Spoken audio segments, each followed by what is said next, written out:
All right, welcome back to the Mental Health Toolbox. I am Patrick Martin, your host, here to teach you ways to improve your thoughts, your emotions, and your behavior so you can do more than just cope, but thrive. So glad you're joining with me today, and today we'll be talking about boundaries. So, not everybody's favorite topic, but certainly one of those salient skills that we all need in developing and maintaining healthy relationships. So, today I would like to talk with you specifically about boundaries in the sense of when it's appropriate to say yes, when it's important to say no, how to do that skillfully, and really understanding that that skill set is the name of the game. So this is a new setup that I'm using today, and I actually have my Focusrite 2i2 Scarlett hooked up to my new Canon M50 to try and provide you some better video quality. So this is interesting. I didn't know that you could set up an XLR microphone to a camera. So if you're enjoying this, the quality of this video and the audio, please do let me know in the comments if you're watching this on the YouTube channel. And if you're listening to this on the MHT podcast, definitely let me know if you see a sound quality difference or if it's as good as it was just running straight through the Scarlett and not into the camera. Just curious. Okay, so again, we're going to be talking about boundaries today. And in this post, we're going to talk about 10 skill sets for boundary setting, and we'll run through those, and then I'll also have a recap at the end if you like, okay? So when it comes to setting boundaries, it's a lifelong pursuit. It's not something that we are born knowing how to do, and it's usually more difficult the further on in a relationship that we get. So setting boundaries after a relationship has been solidified is always more difficult, and we'll talk more about that. So like I was saying, it's a lifelong pursuit. And the better you become at establishing boundaries, healthy boundaries, earlier on in the relationship, the easier it's going to be to maintain a healthy flow within the relationship, a healthy relationship dynamic. And you can also lower the propensity of the triggers that tend to surface when it comes to your negative emotions, your anxiety, your resentment, the relationship intruders, right? The things that come in and cause discord in your relationship. So actually, the healthier your foundation is with the boundaries, the less likely things are going to crop up like that are going to interfere. All right. And we're actually, it's usually best to start with close relationships, family, friends, because those are the ones that, yes, they take a little more work, they're a little more scary, but they're also the ones that we are usually closest to and cause us the most emotional dysregulation.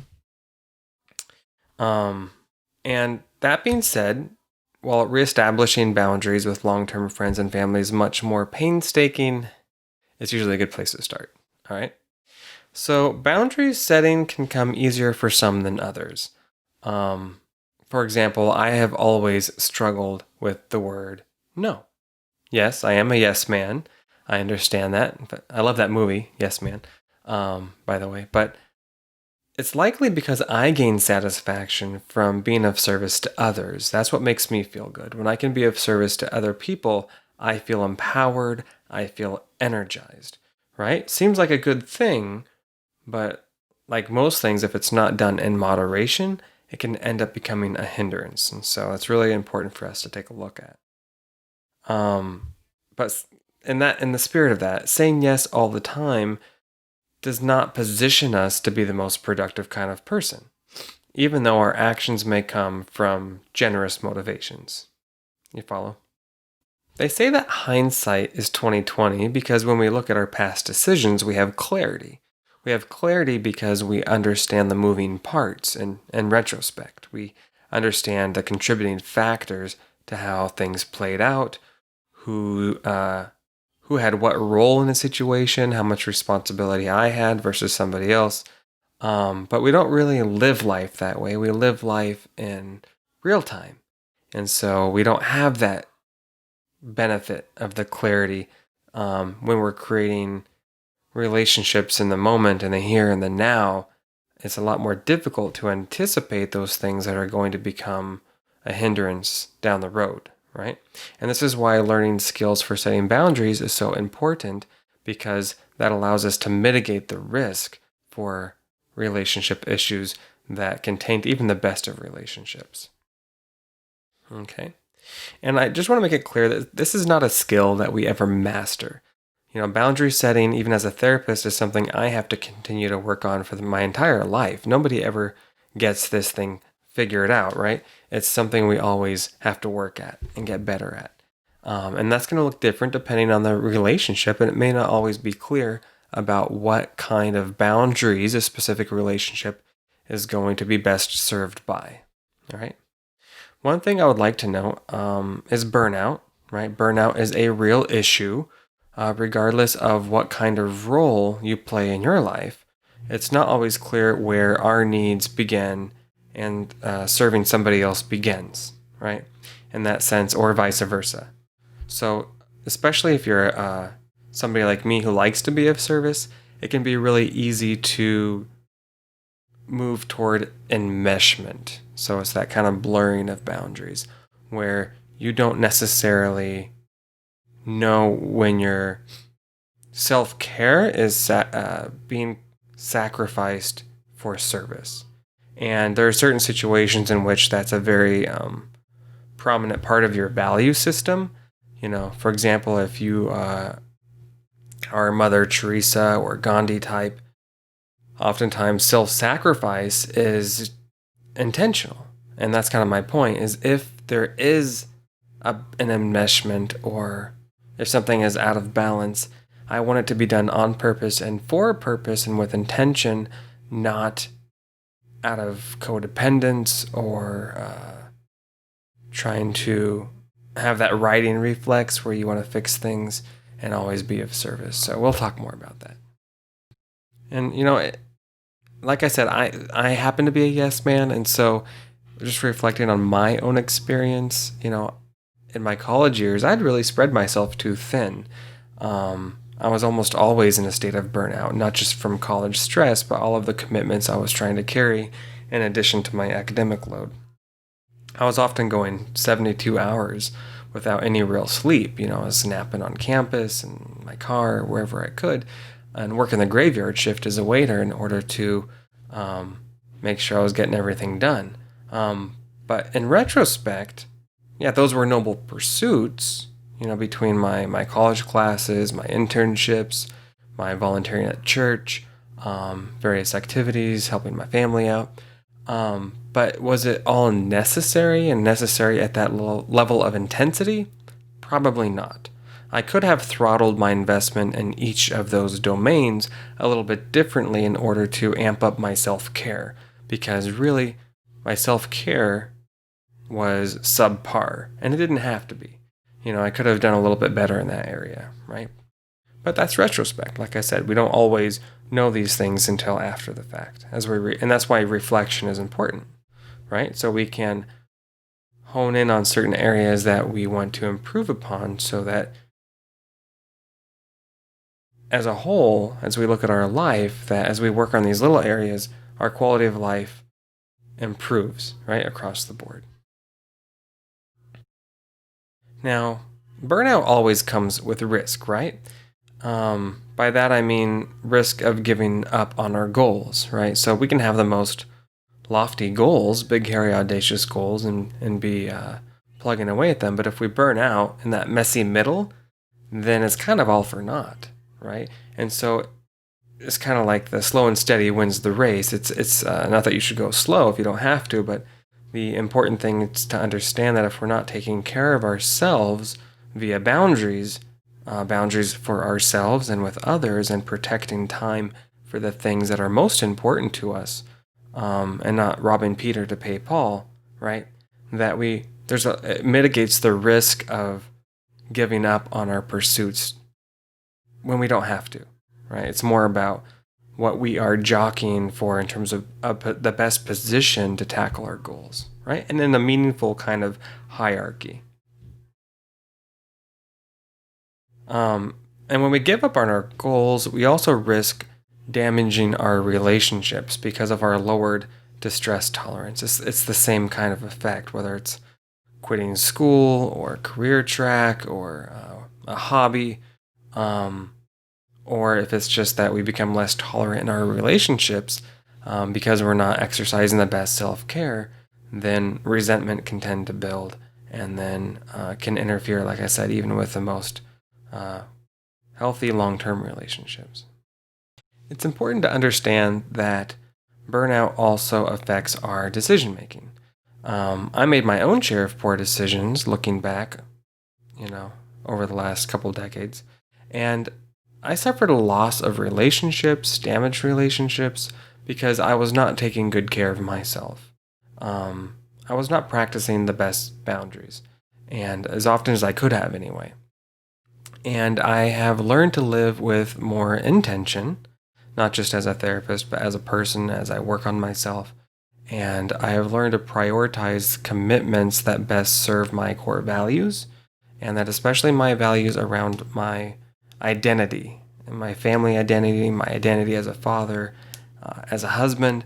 I have really learned how to attend to the values of those identified roles and allow my other commitments to be built around that. Just like if you think of your income, right? You have your fixed expenses and then you have your disposable income, like your play money or whatever. I try and think of your commitments and boundaries like that.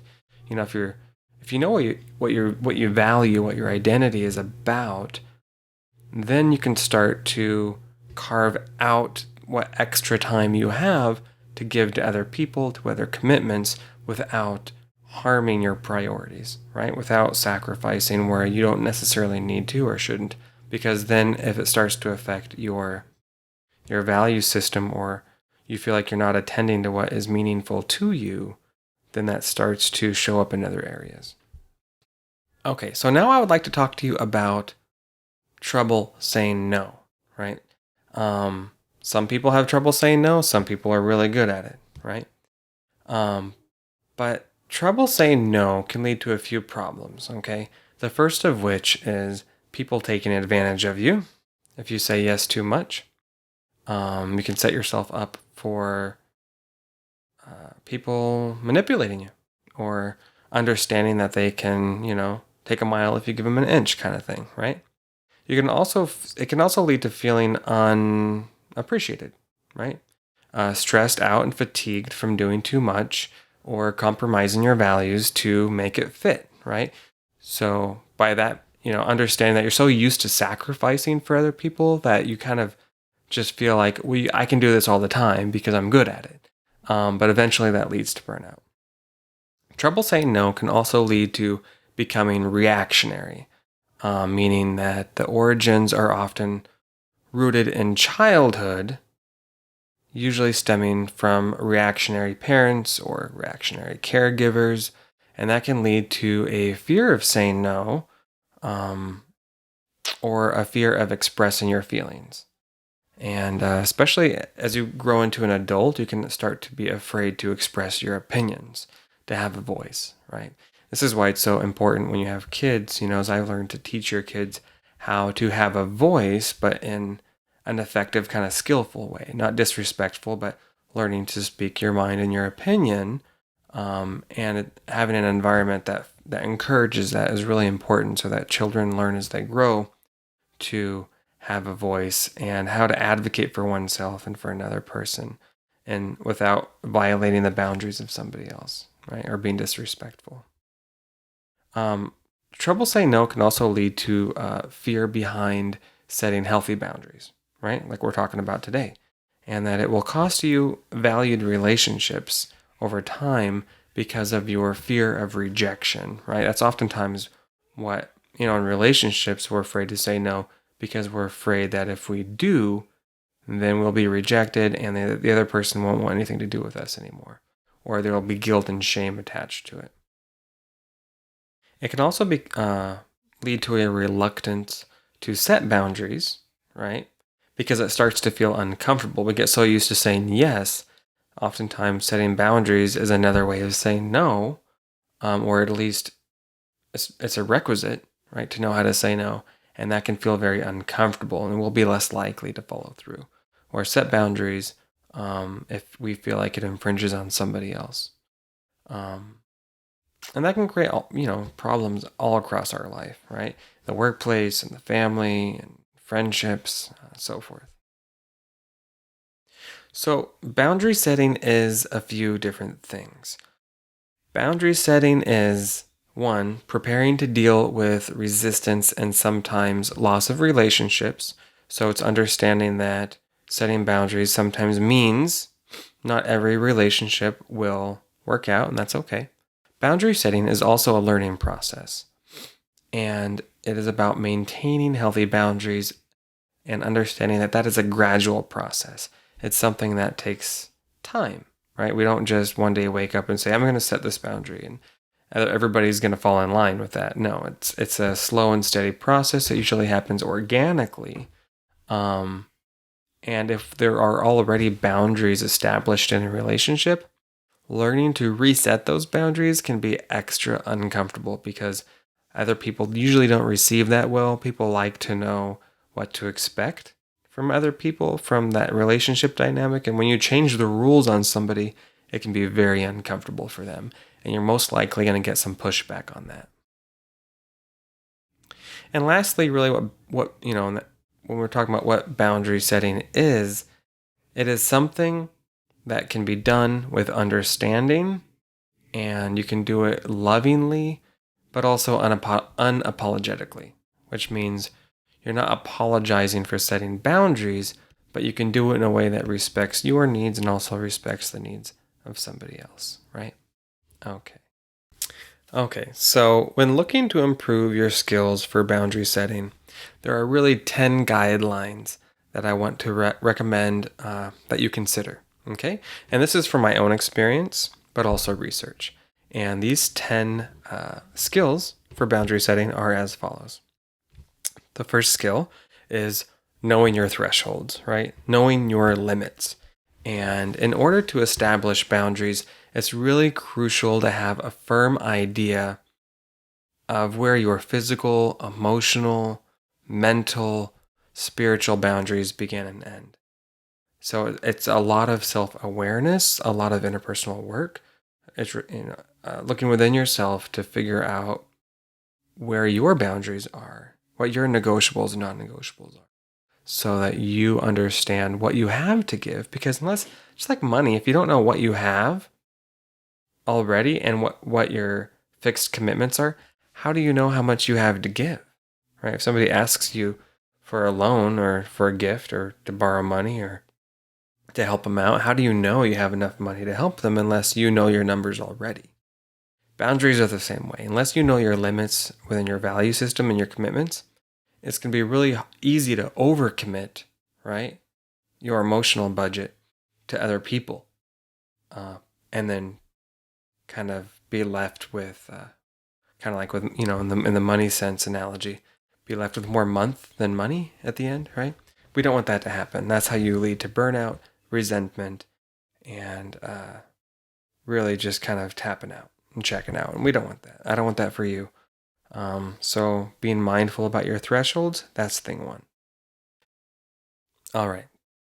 So skill number 2 with boundary setting is to be mindful of your feelings. I know that sounds simple, but it takes a lot of work actually to be present enough to check in with your feelings in the moment as you're reacting to your environment, as you're interpreting situations, as you respond to what other people are saying or what's being said around you, to know what that feeling is about and what kind of thought process that's attached to in order to respond appropriately. It takes time to build that. And it's another lifelong skill. It's not something everybody gets 100%. Not me, certainly.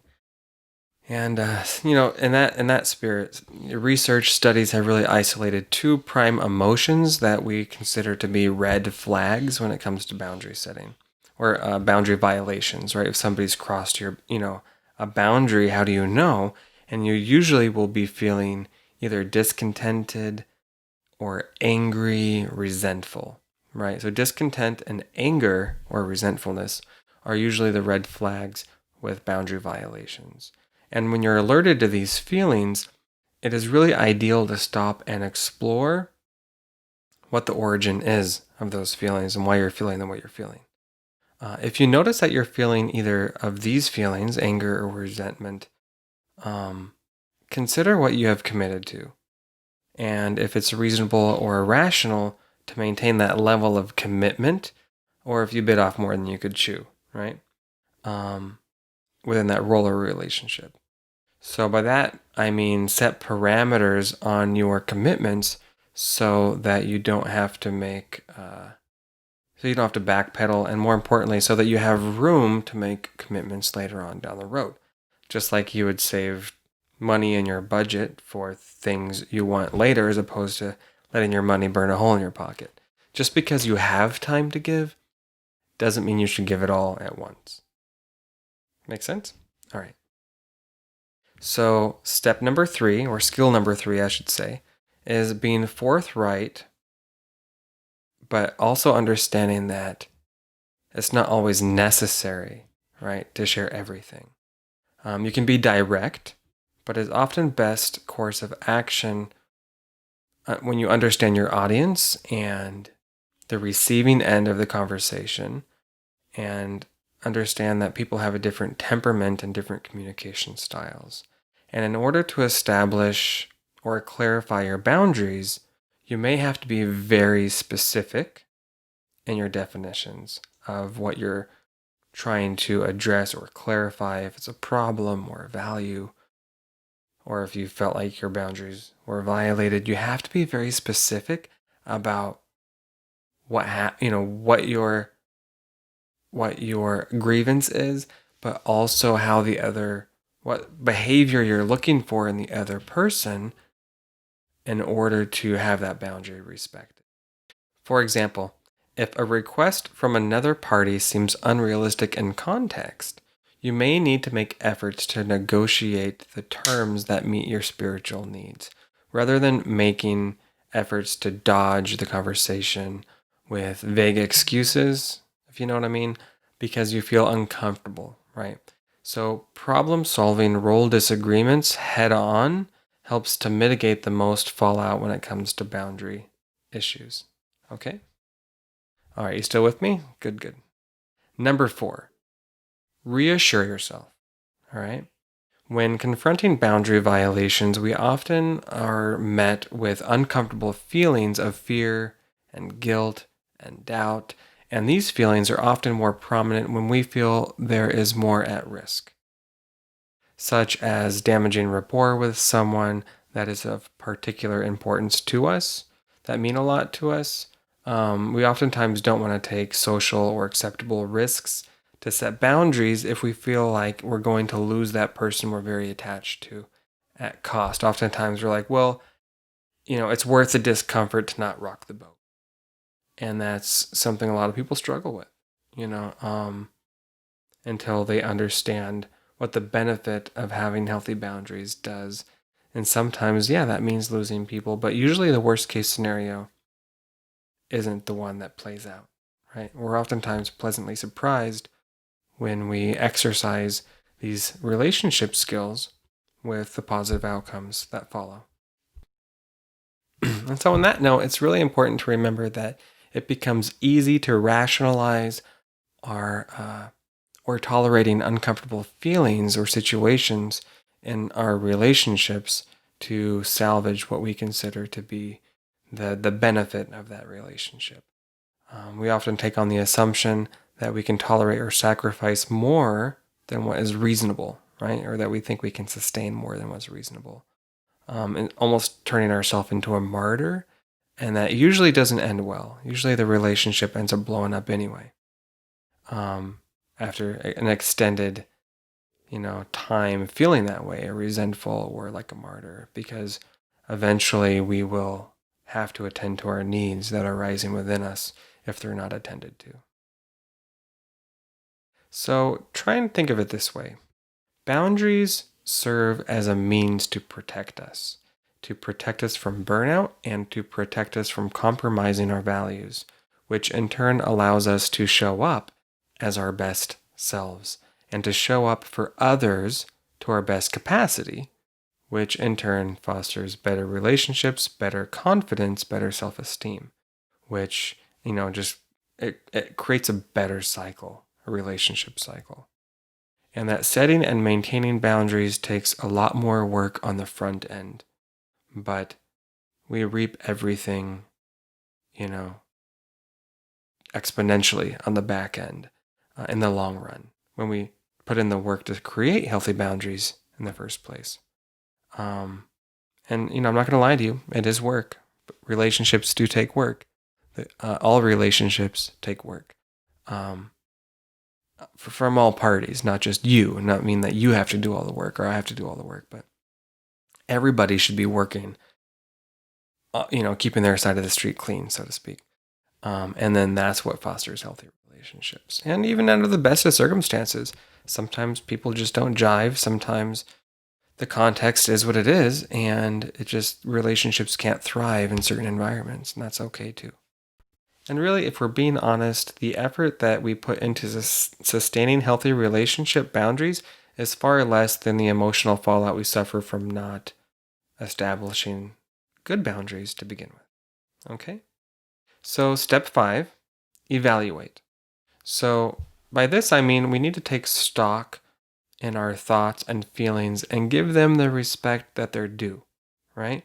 So, having a quiet time to really meditate or think about what's important to us, the thoughts that we're having about life, about our quality of life, about what's important to us, how that we feel we're doing, not from a shame or a guilt perspective, but just to take stock and remind ourselves what we're grateful for, but also the things we're discontented with and why. And if those are anything we have control over. If you find that your boundaries are slipping, right, then examine what has changed in your circumstance, at what point things changed, and if that change was due to your external environment, from a direct person, or from your own actions. And whether those actions or their actions or circumstances were intentional or unintentional. So really the goal here is to seek understanding instead of blame. And that's not an easy thing to do. It takes a lot of practice, but the better we get at evaluating ourselves, the easier it gets to understand the perspective from other people's points of view as well. Okay? Okay, so once you've identified the contributing factor to the boundary change, then we can apply our problem-solving skills to identify tangible options, meaning things that we can take action on, things that we can look toward for life application. And I say tangible because there will be an urge to focus on things that are really outside of our control. And this might be something that happened in the past, right? But the problem is we need to stay present. And so what I really need from you as you practice these skills for boundary setting is to keep your mind in the present, whereas there might be a temptation to ruminate on the past and get sucked into that comparative thinking about old behavior or old offenses, or we might future trip and think about possible scenarios that could play out, which may not happen at all. Or, usually the worst case scenario, like I said, isn't the one that plays out. So give yourself permission to be pleasantly surprised and try and understand that most people are well-intended, although they may not everybody's going to receive your boundary setting well initially. A lot of people do, and a lot of people respect that, and it actually improves the relationship and the mutual respect within the relationship when we learn to assert ourselves and defend our values, and that's what boundary setting is. So the resolve oftentimes with a boundary grievance sometimes is a simple singular action. It's not even a whole list of boundaries that we need to adjust. Usually it can just be one thing. And that's how I find that to be the case. Oftentimes when it comes to tweaking relationships, it's usually just a little adjustment, just dial it in. It's not usually an overhaul or, breaking down the foundation to start over. Or in some cases, terminate relationships in order to protect the self, right? That's often true with recovery. If someone's in recovering from addiction and they're in the 12 step, oftentimes they do have to wipe the slate clean because a lot of their associations actually are not advantageous for their recovery. And so they have to start over. And that's a whole other topic we'll cover, is how to build a new support system. But right now we're just talking about boundaries. And this single action could look something like just terminating a single commitment as opposed to a list of commitments, or a single commitment to one person but keeping your other commitments to that person, and understanding that boundary setting is not black and white. Um, and some other issues might be more convoluted when it comes to boundaries, but this could be something as simple as confronting someone that you care about. And nobody likes confrontation. But the better we get at confronting issues, it's like ripping off the Band-Aid, right? The less anxiety there will be building up to that confrontation. And oftentimes it's necessary in order to correct a boundary violation, or oftentimes was just a misinterpretation of what happened. Okay? So this brings us to skill number 6, which is reading the room. Okay? It's important to understand that we all possess different roles at any given point in our life.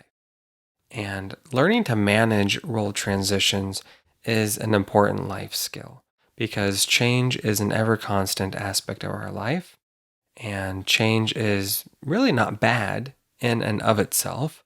It's actually a crucial part to being happy, if you think about it. Change helps us maintain perspective, appreciate the fragile nature of our existence, and it also makes dreaming and goal planning possible, right? Without anything to compare pleasure to, or pain to, or dissatisfaction to, how would we know what we want? How would we ever identify that or pursue happiness? We couldn't. There would be no baseline, no lived experience to compare it to. Okay, and I think if you really look at it, the happiest people are the ones who learned to adapt efficiently. They are the ones who aren't just complacent, but the ones who are content but adaptable. And it's really important to understand the difference between contentment and complacency, right? Complacent just means that you're, whatever, whichever way the wind blows, that's fine. But contentment means I'm okay with the way things are right now, but I'm not setting up camp here. I'm just passing through because I'm on a mission towards something else, right? So it's the ability to hold and accept what is in the present moment, but also looking toward your ideals and moving to the next thing. Okay, so that's really about reading the room. It's about understanding where everybody sits in terms of their relation to you, and also understanding that they have other things going on in their life other than you, other things influencing their decisions and their frame of thought. Okay? All right, and on that note, managing role strain is really a crucial part of boundary setting, and here's why. All of us hold more than one role, like I mentioned, and sometimes those roles can compete for attention, right? Oftentimes we feel like our roles are competing for our own attention, and that's called a role strain. It's important to understand that managing role strain is a crucial part of boundary setting. And if you think about it, all of us hold more than one role. We have multiple roles that we play. For example, I'm father, I'm husband, I'm employee, right?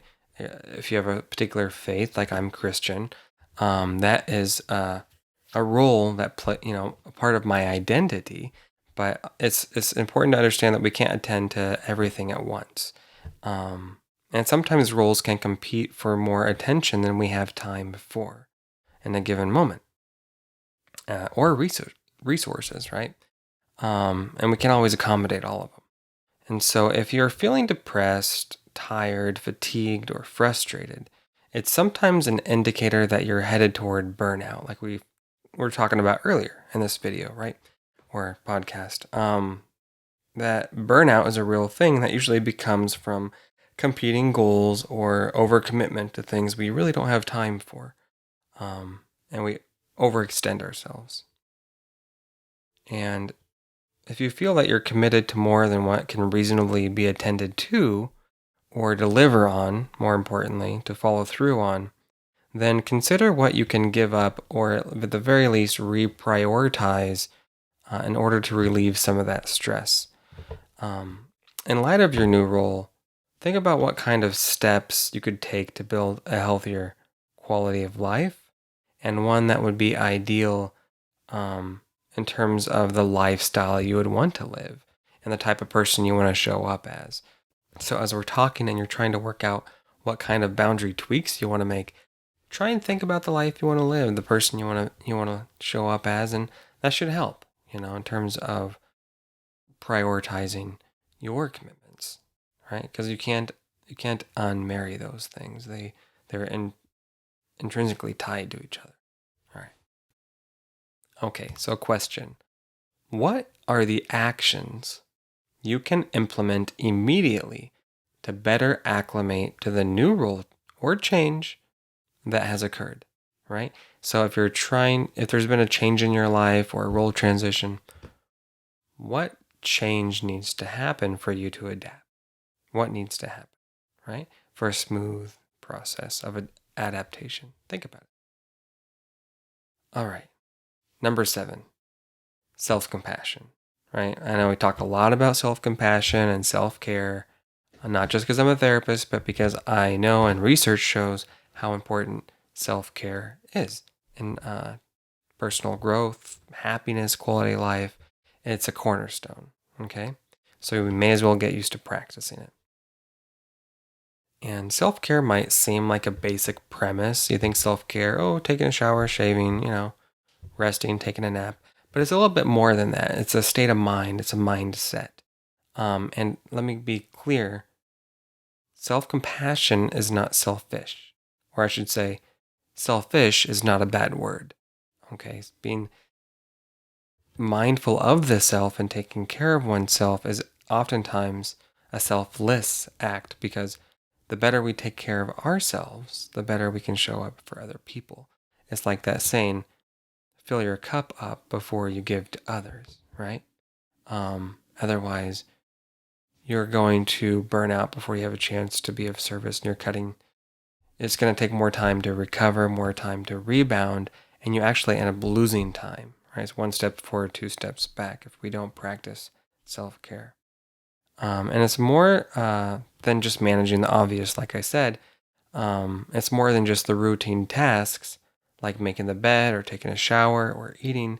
Self-care encompasses the things in our routine that require intention and help us feel and maintain a balance in our lifestyle, so that we can be our best. We can feel our best. We can physically be our best, with our diet, exercise, state of mind, having mental plasticity, so we can not be so reactionary to things, but try and approach things with an open mind, less stressed. That just affects everything. And for example, if you used to make it a staple in your routine to work out 3 times a week, but since having a child or taking on a new job, you've cut or stopped out your workouts entirely, then your self-care is off kilter, right? No kidding, right? So if you've completely dropped the ball on something like that, not because you're, quote, a quitter, but because life happens and other things demand our attention. That's perfectly normal. But rather than beating ourselves up about it, we have to do the next best thing, right? And, sometimes I talk to my clients about goal pacing. This is exactly what I'm talking about now. It's not looking at things as black and white, but self-care is looking at all of the pieces and what we have to work with and looking at the next best thing, right? So if I can't go to the gym, and maybe I can go for a walk. If I can't go for a walk, maybe I can lift some weights. If I can't lift some weights at home, I could do some jumping jacks. Well, if I can't do some jumping jacks, I can do some squats and so forth. The little things, it's about consistency, okay? consistency is king when it comes to self-care, and we need to remove that contingency thinking, the thinking that says we have to do this before we can do that, or that's never going to happen, right? Um, and it's not going to look the same as it has before when we go through changes in life and we have different roles and different commitments. Our self-care is not going to be the same. It's going to look and talk and walk differently oftentimes, but we need to scratch that same itch, but we can do that in different ways. Okay. Um, and oftentimes, if we find a way to be flexible around our self care and our goals in general, then we are just happier people because we're not boxed in um, into our own expectations. All right. So that's self care, self compassion. Okay. So this brings us to number 8, which is soliciting support. All right. So this has to do with being savvy and asking for help. And not just asking for help, but also how to build and secure healthy relationships of individuals who are not just neutral, but people who build you up and encourage you toward your goals. All right. And if you find yourself struggling to find ways to set healthy and meaningful boundaries on your own, it's really important to get somebody in your corner, a good sounding board to help you think it through. This could be a therapist, a life coach, a sponsor, a spiritual advisor, a best friend, a gym buddy or trainer, or a role model podcaster. That's my favorite. I'm a podcast addict. That's what got me into podcasting, is I just love listening to podcasts. But that's where I get a lot of my inspiration from. And I can listen to podcasts from experts across different areas, that speak to my different needs. And so you do what works for you. But me personally, I like podcasts. All right. Number 9, using assertive communication. Now, we've talked about assertive communication before, right? It's that happy middle between passive and aggressive. It's stating our needs, but not apologizing, right? So using assertive communication is also a way of practicing self-care, but it's definitely the cornerstone of setting healthy boundaries. And setting healthy boundaries requires that we are able to both verbalize what they look like in real time in their real life application, and also communicating them in a clear and concise fashion as we communicate our needs to others. And also, well, communicating and demanding in a lot of ways mutual respect. We're giving other people respect, but we also expect we also expect respect in turn, right? And so learning the different types of communication is a discussion for another day, but we can definitely dive more into that. All right. This brings us to number 10, the 10th and final skill that we're discussing today for boundary setting, and that is operationalizing our boundaries. And by that, I mean how we formulate our boundaries into meaningful values, right? How we communicate those values to other people. And like any goal that we postulate and then conceptualize, we must find ways to implement them. And that by that I mean operationalize them into our daily lives in an incremental kind of fashion, right? I'm not talking 0 to 60 here. If you flip a script in your relationships, yes, I just said that. If you flip a script in your relationships, then you're going to scare people away. So we kind of have to warm people up to change, just like we don't like abrupt change. It's not very nice to throw abrupt change on other people. They don't usually respond well, and we don't respond well to that, right? So the best place to start is to experiment and find your own comfort zone. Play around with it. Practice on a friend. You can practice with people and circumstances in which you feel safe and confident to do so. Hopefully you have a safe person that you could even role play with. If not, maybe you have a therapist or someone that you can practice on. Okay?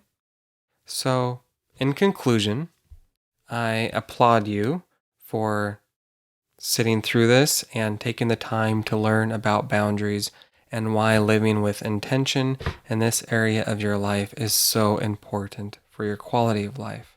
Boundary setting is a very large topic of discussion with many facets, and we could dive into it pretty deep. And we probably will dive deeper into that in future discussions and episodes. Okay. But as always, it's been a pleasure to serve you. This is another tool for your toolbox. I want you to go make good things happen. If you like this material, I'm here to help you and be of service. Please do share it, subscribe, and if you have any questions or anything you'd like me to speak to personally, please just do let me know.